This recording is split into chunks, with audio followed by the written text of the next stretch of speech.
Hello, this is Natalie Tornisi, Director of RCM at Outsource Strategies International. Wanted to talk a little bit about insurance verifications and authorizations for ambulatory surgery centers. I will be referring to ambulatory surgery centers as ASCs throughout this podcast. ASCs render same-day surgical care, including diagnostic and preventative procedures, which can include services rendered by anesthesiologists, radiologists, pathologists.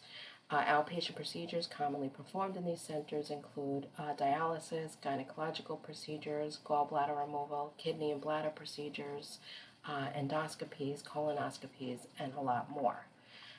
Insurance verifications are really important to ensure that the provider gets paid for the services provided. You should check patients' coverage before the surgery date, collect the patient's demographic, primary and secondary insurance information, and verify benefits within 1 to 2 days of the procedure date. You don't want to verify them too much in advance because benefits can change frequently. You want to get the most accurate information so you can allow collecting the patient's portion that's due up front. Collecting the patient balance before the date of service is the best way to ensure that you receive the payment. As personal insurance information can change at any time, returning patients' insurance information should be verified at each and every visit. Details verified can include copays, coinsurances, deductibles, insurance policy status, effective date, payable benefits, plan exclusions, and insurance caps. You should also verify plan type and coverage, the lifetime maximum, if a referral is needed, if a pre-authorization is needed, if the patient has out-of-network benefits, primary and secondary insurance, DME reimbursement, code procedure specific coverages. You want to get the information for every procedure that you perform, all patient out-of-pocket costs, and of course the prior authorization is most important because without that you will not get paid. Eligibility checks are critical to ensure that the patient's insurance is active, but checking what exactly is covered is necessary. You want to verify the patient's financial obligation and make sure to notify the patient about it ahead of time so that there is no surprise billing.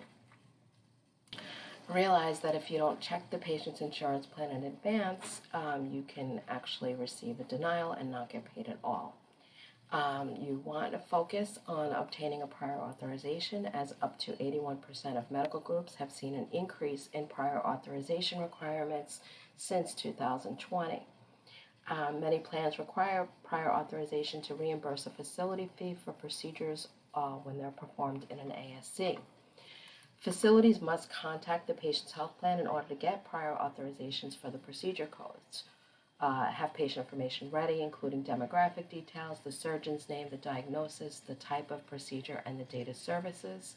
You want to have a list of all the CPT codes that require prior authorization.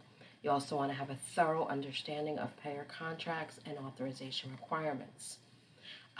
Some teams and some authorization specialists are also trained in getting retroactive authorizations. CPT codes for planned and documented procedures need pre-authorizations, but changes can occur during an approved surgery if a different approach is used. Findings lead to additional procedures being performed or implants are necessary to complete the procedure. In these cases, the surgeon should communicate the change immediately so that a retroactive authorization can be obtained. Some insurers require a retroactive authorization be submitted within 72 hours, while for others, this time period could be up to 2 weeks from the date of service. Some payers require code changes to be submitted during the appeals process. Obtaining the appropriate procedure codes from the physician and authorizing them in advance can help if a change in approach is required.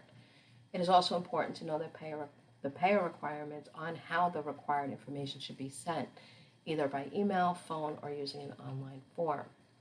You want to ensure that your claim, once billed, has the authorization number. When an authorization is obtained, you get a unique prior authorization number. It's really important to put that on the claim itself. You also want to maintain a list that identifies which payers are in network with you as a provider, because if a patient does not have out-of-network benefits and you are not in network, you can risk not getting paid. So I hope this helps, but always remember that documentation and a thorough knowledge of payer regulations and guidelines is critical to ensure accurate reimbursement for the procedures performed. Thank you.